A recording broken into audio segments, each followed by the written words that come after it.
Lihat, sudah kedengaran dan pelepasan. Jadi terima kasih kepada rakan tugas di adan pelepasan yang mana untuk acara 10 sakai terbuka baru saja dilepaskan oleh pegawai pelepasan yang mana sebanyak 9 buah perahu telah pun mengambil bahagian ketika ini. Jadi ternyata sekali melepasi 50 meter dari garisan permulaan telah menampakkan sedikit kedudukan di mana Sri Berjaya yang menggunakan plat bernombor 7 berada pada kedudukan yang pertama, diekori oleh perahu yang menggunakan plat bernombor 1. Bujang Berani 1 berada pada kedudukan yang kedua, diekori oleh ataupun dituruti kedudukan pada kedudukan yang ketiga adik kandungnya sendiri, yaitu Bujang Berani 2 berada pada kedudukan yang ketiga.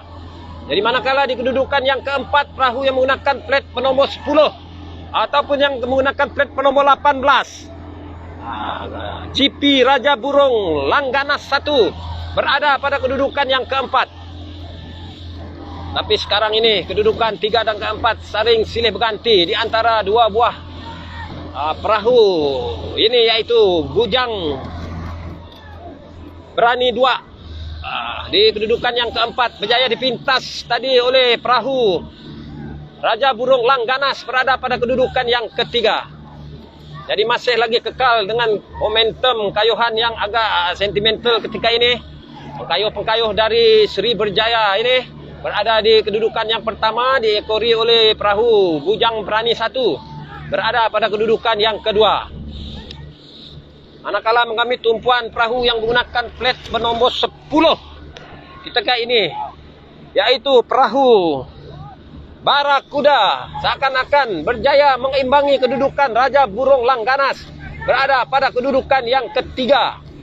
Jadi terima kasih kepada rakan yang masih lagi setia bersama dengan kami di sepanjang tebingan waterfront Bandar Simanggang, mana pada kali ini sekali lagi Jabatan Tanah dan Survey telah pun diberi mandat sebagai host penganjuran untuk acara ataupun pesta benak Regata Batang Lupar 2022 ini. Jadi hebat sekali momentum kayuhan yang ditunjukkan oleh The Orangers ketika ini. Berada di hadapan, menyelusuri 800 meter dari garisan permulaan ini. Masih lagi berada di hadapan, meninggalkan Bujang Berani 1 berada pada kedudukan yang kedua. Di kedudukan yang ketiga pula Raja Burung Langganas. Dan di kedudukan yang keempat hanya dipisahkan oleh satu plat saja, yaitu Barakuda yang menggunakan plat bernombor 10. Manakala di kedudukan yang kelima Putri Lemana yang menggunakan plat bernombor 26. Di kedudukan yang keenam plat bernombor 11 Barakuda. Dan di kedudukan yang ketujuh perahu yang menggunakan plat bernombor 4 Bujang Berani 2. Jadi hebat sekali Sri Berjaya menyelusuri Sungai Batang Lupa ketika ini dengan jarak lebih kurang 50 meter berada di hadapan, meninggalkan Bujang Berani 1 berada pada kedudukan yang kedua. Manakala di kedudukan yang ketiga perahu yang menggunakan plat bernombor 18 ketika ini, yaitu Raja Burung Langganas, mana rakan-rakan kita yang berbangsa Iban ini yang berasal dari Senyawan Seratok berada pada kedudukan yang ketiga. Memang amat teruja sekali saya melihat kedudukan daripada 2, 3 dan keempat ini, kerana di dalam kelompok belakang ini memang mereka akan melakukan kayuhan seberapa hebat untuk mencari kedudukan di tempat yang kedua, di mana sekarang ini Sri Berjaya yang begitu sinonim dengan namanya Berjaya berada pada kedudukan yang pertama ketika ini. Jadi hebat sekali Putri Lemanat menukarkan corak kayuhan mereka. Sekarang ini seakan-akan berjaya mengimbangi Raja Burung Langganas yang berada pada kedudukan yang keempat ketika ini. Berjaya dipintas oleh Barakuda sebentar tadi berada pada kedudukan yang ketiga. Manakala Bujang Berani 1 yang sebentar tadi berada pada kedudukan yang kedua berjaya dipintas oleh perahu yang menggunakan plat bernomor 26 Putri Lebana berada pada kedudukan yang kedua. Jadi hebat sekali pengkayuh Sri Berjaya ini yang begitu cantik ridem kayuhan mereka ini.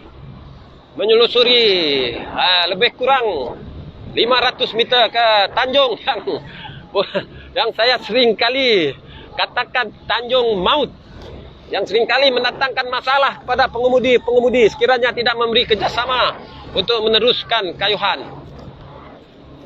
Jadi hebat sekali Puteri Lemanak ketika ini. Sebentar tadi berada pada kedudukan yang ke-6, kini berjaya membuat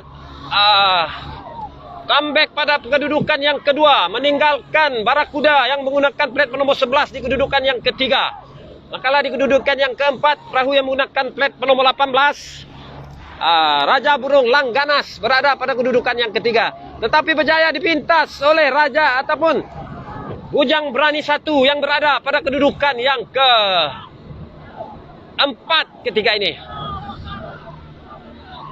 Jadi amat simpati sekali saya melihat keadaan pengkayuh yang berada di kedudukan hadapan ketika ini di dalam perahu Bujang Berani 1 ini, yaitu ayahanda Pak Den kita ini.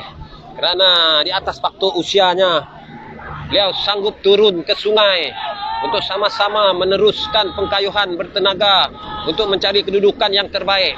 Jadi berkemungkinan besar rakan-rakan kita di tebingan grandstand sana dapat melihat betapa hebatnya Sri Berjaya berada pada kedudukan yang pertama ketika ini. Di Rangers diekori oleh perahu yang menggunakan plat nomor 26, Puteri Lemanak, pasukan tuan rumah yang berasal dari kampung Hulu Sri Aman ini di kedudukan yang ketiga. Jadi mengambil tumpuan di hadapan saya ketika ini. MRT Gedong berjaya membuat override dari sebelah kanan ini, menunjukkan bisa mereka berada di kedudukan yang ketiga, memintas dari kedudukan yang ke-8 sebentar tadi. Jadi inilah pengemudi yang begitu berpengalaman sekali, berjaya berada pada kedudukan yang ketiga. Berkemungkinan besar mereka akan memberi tentangan yang amat sengit kepada pasukan Puteri Lemanak ini. Kerana dapat saya lihat MRT Gedong ini telah menukarkan corak kayuhan, melakukan kipasan yang agak deras untuk mengimbangi kedudukan di kedudukan kedua dan ketiga. Manakala Bujang Berani yang menggunakan plat nomor 1 yang pada awalnya tadi berada pada kelompok 1 dan 2 paksa akur pada kedudukan yang keempat ketika ini. Jadi di Oranges Sri Berjaya yang berasal dari kampung Tui Saribas ini berada di hadapan sekali, berjaya dinobatkan sebagai pemenang bagi kategori 10 saka ini. Manakala pertemuan di kedudukan kedua dan ketiga di antara Puteri Lemanak dan juga MRT Gedong untuk kedudukan 2 dan 3. Di kedudukan yang keempat pula adalah perahu Bujang Berani 1. Di kedudukan yang kelima Barakuda. Di kedudukan yang ke-6 dan ke-7 pertembungan di antara Puteri Lemanak dan juga Barakuda yang menggunakan plat bernomor 10. Jadi melepasi garisan penamat, tidak syak lagi Sri Berjaya telah berjaya dinobatkan sebagai pemenang untuk acara saka ini. Manakala di kedudukan 2 dan 3 ini pertembungan di antara Puteri Lemanak dan juga MRT Gedong. Dan di kedudukan yang keempat adalah Puteri Lemanak 1. Dan di kedudukan yang kelima berkemungkinan besar kedua-dua buah perahu ini di antara Barakuda dan juga Puteri Lemanak. Jadi begitulah hebatnya acara 10 saka ini. Untuk keputusan tidak rasminya saya serahkan semula kepada rakan setugas saya, Saudara Gabriel dan juga Saudari Yana. Dipersilakan.